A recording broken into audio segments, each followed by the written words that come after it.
أملاك أبراهام ونبي موسى أملاك أبراهام ونبي موسى أجاء عالم قدست سلاسي تمسكنوا تمسكنوا تمسكنوا تبل على نفسي بوداسي أملاك أبراهام ونبي موسى أملاك أبراهام ونبي موسى أجاء عالم قدست سلاسي تمسكنوا تمسكنوا تمسكنوا تبل على نفسي بوداسي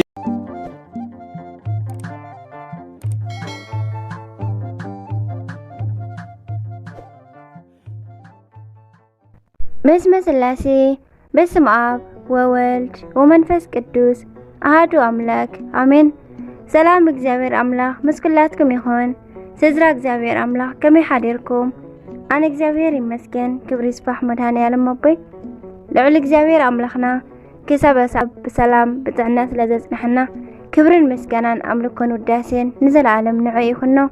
ከምኡውን ነታረረተ ሊና ቅድስተ ቅዱሳን ንጽሕተ ንጹሓን ወላዲተ አምላኽ ወላዲተ ቃል ዝኾነት ቅድስቲ ኪዳነ ምሕረት አደይ ቅዱስ ወዳ ብዝሃባ ክብሪ ክብርን ምስጋናን ውዳሴን ይብዛሕያ። ከምኡን ኩሎም ቅዱሳና እግዚአብሔር አምላኽና ብዝሃቦም ክብሪ ብዝሃቦም ጸጋ ከከም መዓርጎም ክብርን ምስጋናን ዘለዓለም ንዖም ይኹኖም አሜን። ታሕሳስ 18 ናይ ዕለቱ ስንክሳር ድሰምዕ ዘንብብ ፍቕሪ ጎይታ ኣብ ልቡ ይዕብብ ሓለዋን ጸሎትን ናይ ቅዱሳን ደማ ይረክብ ዝክረ ጻድቅ ለዓለም ይሄሉ ዝኽሪ ናይ ጻድቅ ንዓለም ይዝነብር ንቅዱሳን ተማሕፀኑ ካብ ኩሉ ክፉእ ዘበለ ክድሕኑ። በስመ አብ ወወልድ ወመንፈስ ቅዱስ አሐዱ አምላክ አሜን። እንኳዕ ናብ ሐዋርያዊ ቅዱስ ቶማስ፣ ቅዱስ ቲቶ፣ አቡነ ሰላማ ከሳቴ ብርሃን በዓል ሰላም አብጽሐኩም አብጽሐና አሜን። ቅዱስ ቶማስ ሐዋርያ ካብ 12 ቅዱሳን ሐዋርያት ሓደ ዝኾነ ቅዱስ ቶማስ ብዙሕ መከራ ብምሕላፍ ናይ ጎይታና ጎኑ ብምድህሳሱን ይፍለጥ። ቅዱስ ቶማስ ከም ካልኦት ሐዋርያት ኣብ እስራኤል ተወሊዱ ኣብኡ ድማ ብስርዓተ ኦሪት ዓብዩ ገና ኣብ ጉብዝናኡ ኣብ ናይ ሰዱቃውያን ማሕበር ተቐላቐለ። ሰዱቃውያን ሰባት ድሕሪ ሞት ትንሣኤ የለን ኣልቦ ትንሣኤ ሞታን ዝብሉ እዮም ነይሮም። ጎይታናን ኣምላኽናን መድሓኒናን ኢየሱስ ክርስቶስ ምምሃር ምስ ጀመረ ግን ቅዱስ ቶማስ ካብ ዝነበሮም ማሕበር ወፂኡ ንጎይታና ተኸተለ። ጎይታና ካብ 12 ሐዋርያት ሓደ ምእንቲ ክኸውን ሸሞ። ዝቐደመ ስሙ ዲዲሞስ ክኸውን ከሎ ጎይታና ግን ቶማስ በሎ። ቅዱስ ቶማስ ጎይታ ንኣልዓዛር ንኸተንስእ ኣብ ዝኸደ ጊዜ ካልኦት ሐዋርያት ንጎይታ ኣይሁድ ከይቀትሉኻ ትረፍ ክብልዎ ከለዉ ንሱ ግን ኪድሞ ሓቢርና ንሙት ክብል ፍቕሩ ኣርኣየ። ዮሐንስ ምዕራፍ 11 ፍቕዲ 16።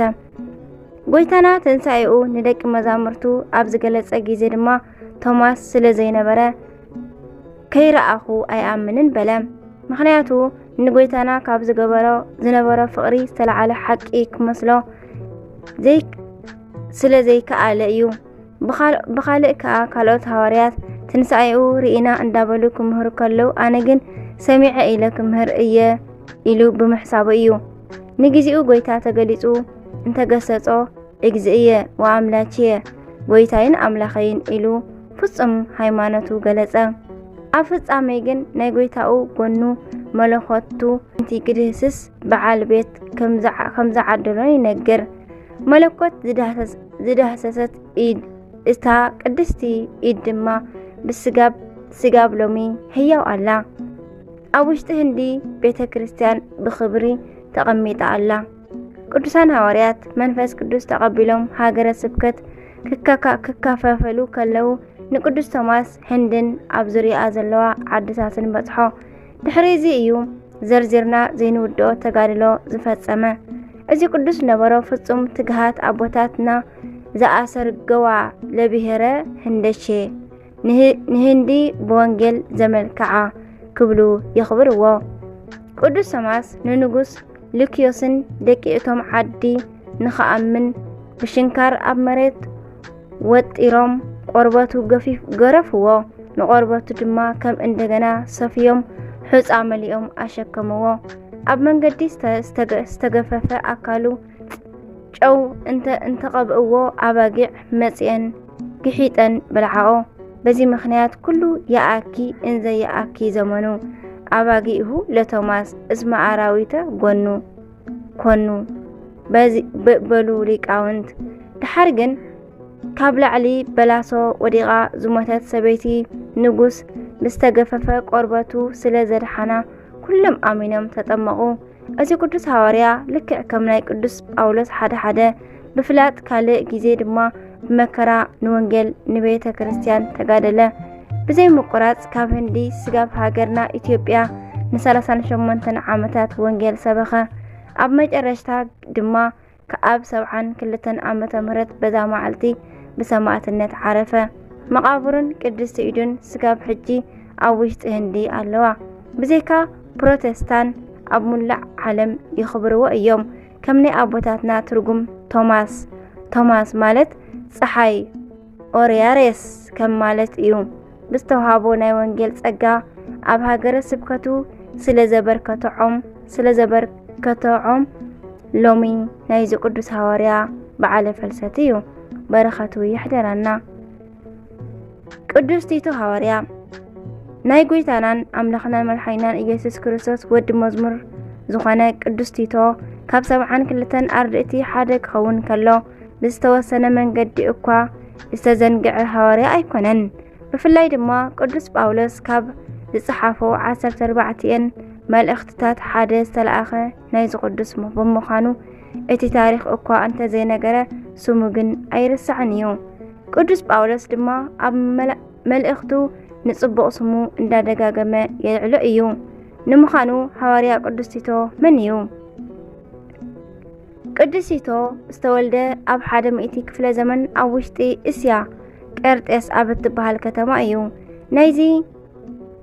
ናይ ዘርኢ ሓረጉ ካብ እስራኤልን ካብ ጽርዕን ግሪክ ንማለስ እዩ ይውለድ። ኣከባቢኡ ኣምልኾተ እግዚአብሔር ዝጠፍኣሉ ስለዝኾነ ንሱን ቤተሰቡን ዘምልኽዎ ከዋኸብቲ ነበረ። ምድሓን ብፍልጠት ይመስሎም ስለዝነበሩ ናይቲ ኣከባቢ ሰባት ናይ ግሪክ ፍልስፍና ኣጠንኪሮም ይመሃሩ ነበሩ። ቅዱስ ቲቶ ድማ ኣብ ግብዝናኡ ናብ ቤተ ትምህርቲ ኣትዩ ናይ ግሪክ ፍልስፍናን ናይ ዮናናውያን ጥበብ ስጋን ተምሃረ። ኣብ ሓፂር ግዜ ድማ ልዕሊ ኩሎም ኮነ። እዚ ቅዱስ ኣብቲ ወቕቲ ሓቀኛ ፈጣሪ እኳ ኣየምልኽ እምበር ብጠባይ ግን ብጣዕሚ ቅኑዕን ለዋህን ነበረ። ምክንያቱ ከይፈለጠ ንነዳያን ንድኻታት የብልዕን የሰትን ይንከባከብን ነበረ።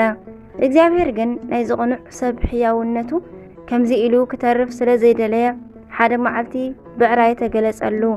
ብራእይ ድማ ሓደ ማንነቱ ዘይተረድኦ ነገር ኦ ቲቶ ስለ ድሕነት ነፍስኻ ተጋደል እዛ ዓለም ሓላፊት እያ ክብሎ ሰምዐ። ካብ ድቃሱ ነቂሑ ብጣዕሚ ሰንበደ። ዝገብሮ ድማ ሰኣነ። ንሰባት ሓተተ ግን ንኹሎም ወላ ሓንቲ ክርድኦም ኣይከኣለን። ንዝተወሰነ ግዜ ድማ ነዚ ጉዳይ መልሲ ከይረኸበሉ ብልቡ እንዳተመላለሰ ነበረ። ኣጋጣሚ ግን በታ ሰሙን ካብ ኢየሩሳሌም ሓዱሽ ዜና ተሰምዐ።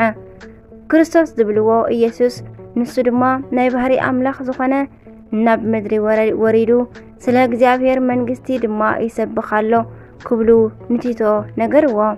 ካልእ ከ እንታይ ርኢኹም በሎም። ብኢዱ ድውያን ይፍውስ፣ ምውታን ይትንስኡ፣ ዕውራን ይሪኡ፣ ለምጻማት ይነጽሁ፣ ካልእ ብዙሕ ተኣምራት ድማ ይገብር ኣሎ በልዎ። ናይቲ ወቕቲ ናይ ሃገረ ኣክራጥስ መኮንን ፍላስፋ ስለ ዝነበረ ስለ ክርስቶስ ምስ ሰምዐ ክመራመር ፈተወ። ንሱ ንምኻድ ስለዘይከኣለ በሊሕ ጥበበኛ ሰብ ድለየለይ ኢሉ ንተኸተልቱ እንተለኣኾም ካብ ቲቶ ዝሓይሽ ኣብቲ ኣከባቢ ስለ ዘይነበረ ንዕኡ ኣምጽእዎ።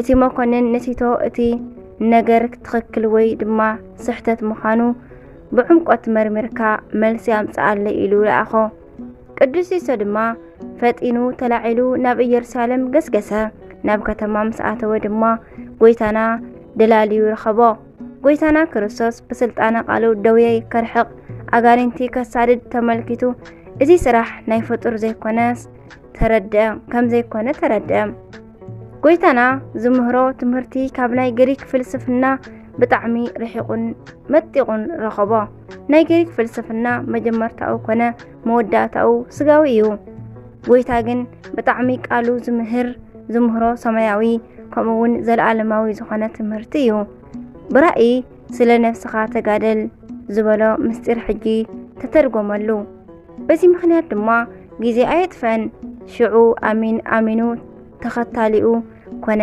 ጎይታ ድማ ምስ 72 ኣርድእቲ ደመሮ ናይ ኣክራጥስ መኮንን እንታይ ደኣ ደንጊኻ እንተበሎ ዝረኣዮ ኩሉ ጽሒፉ ከም ዘይመለስ ደብዳቤ ለኣኸሉ ድሕሪኡ ቅዱስ ቲቶ ኣብ ትሕቲ እግሪ ጎይታናን 3 ዓመታት ተማሂሩ ኣብ በዓል 50 መንፈስ ቅዱስ ተቐቢሉ ኣብ መላእ እስያ ን8 ዓመታት ወንጌል ሰበኸ ቅዱስ ጳውሎስ ኣብ ዝኣመነ ግዜ ድማ ናቱ ወዲ መዝሙር ኮይኑ ን25 ዓመታት መሃረ ቅዱስ ጳውሎስ ሰማዕት ምስኮነ ድማ ናብ ኣክራጥስ ተመሊሱ ንህዝቢ ኣሚኑን ኣጥሚቁን ቤተ ክርስቲያን ሃነጸ ዕድሚኡ ኣብ ዝበጽሐ ግዜ ድማ መምህራን ካህናትን ሸይምሎም ባሪኽዎም ዓረፈ ሎሚ ናይዚ ቅዱስ ሐዋርያ በዓለ ፍልሰት እዩ በረኸቱ ይሕደረና አሜን አምላክ ቅዱስ ቲቶ ሰናይ ናይ ህይወት ምስጢር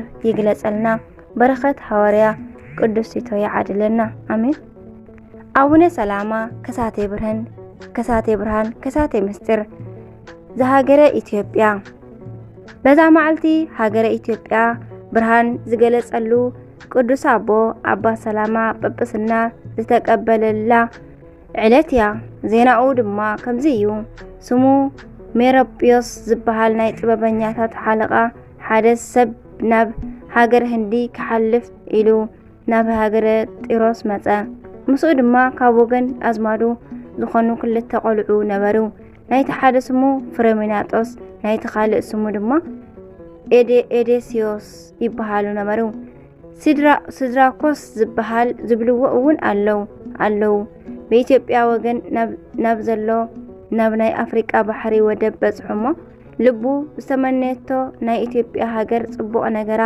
ኩሉ ተመልከተ ድሕሪኡ በጋጣሚ ሸፋቱ ተላዒሎም ምስቶም ኣብታ መርከብ ዘለው ሰባት ተቐተልዎ እዞም ክልተ ቆልዑ ግን ተረፉ ደቂ እታ ዓዲ ድማ ረኸብዎም ናብ ንጉስ ድማ ወሰድዎም ንጉስ ድማ ተቐበሎም ድሕሪ ቁርብ ቀናት ድማ ንጉስ ንኤሬስዮስ ኣብ ቅድሚኡ ዝቐውም ዣገሬ ገይሩ ሸሞ ንፍሬሚናጦስ ግን ኣብ ልዕሊ ኩሉ ህዝቢ በጅሮንድ ገይሩ ሸሞ እዚ ንጉስ ድማ ናይ አብርሃን አጽብሃን አቦ እዩ ስሙ ከዓ አይዛና ይበሃል ንሶም ህፃናት ከለው ድማ ዓረፈ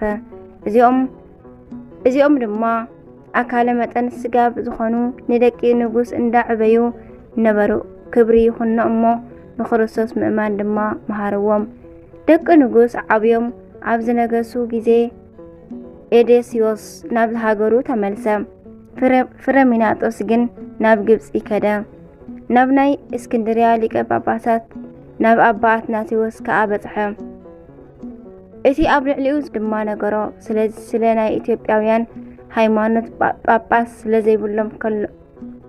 ዘይብሎም ከለው ክብሪ ይኹንሞ ብጎይታና በኢየሱስ ክርስቶስ በኸምዚ ከምዛ ኣምኑ ነገሮ አባ አትናቴዎስ ድማ ኣብ ሰምዐ ግዜ ብጣዕሚ ኣድነቐ ንፍሬሚናጦስ እውን ናይ ናጻ ህዝቢ ሃገር ዝኾነት ንኢትዮጵያ ጳጳስ ምእንቲ ክኸውን ግዲ በሎ ጵጵስነት ሸይሙ ድማ ብዓብይ ኣኽብሮት ለኣኾ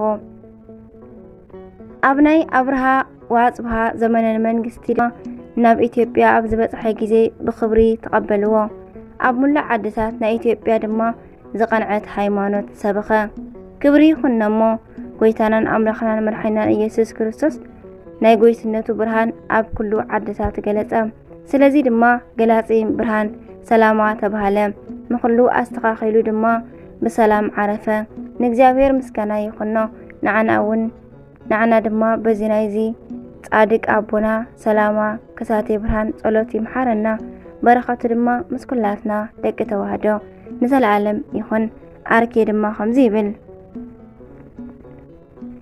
ሰላም ሰላም በቃለ ትፍስት ብሎ እንዚ ኣብ አዮ ወአልእሎ ሰላማ ሁሩይ ሆሃተ አሚን ወተሳህሎ አስረቀ በኢትዮጵያ ለብርሃነ ክርስቶስ ጸዳሎ እንዘላዕሊሃ ጽልመት ወቆባር ሃሎ ይብል በረኸተ መሕደረና ታሕሳስ 18 ዝኽበሩ ዓመታዊ ናይ ቅዱሳን በዓላት ድማ ቅዱስ ቶማስ ሐዋርያ ፍልሰቱ ቅዱስ ቲቶ ሐዋርያ ፍልሰቱ አቡነ ሰላማ ከሳቴ ብርሃን ከሳቴ ምስጢር ቅዱስ ፊሊሞና ባህታዊ ቅዱስ ኢርቅላ ወርሓዊ በዓላት ድማ አቡነ ኤዎስጣቴዎስ ረባን አቡነ አኖሬዎስ ዓቢ ማር ያዕቆብ ግብፃዊ ቅዱስ ያዕቆብ ሐዋርያ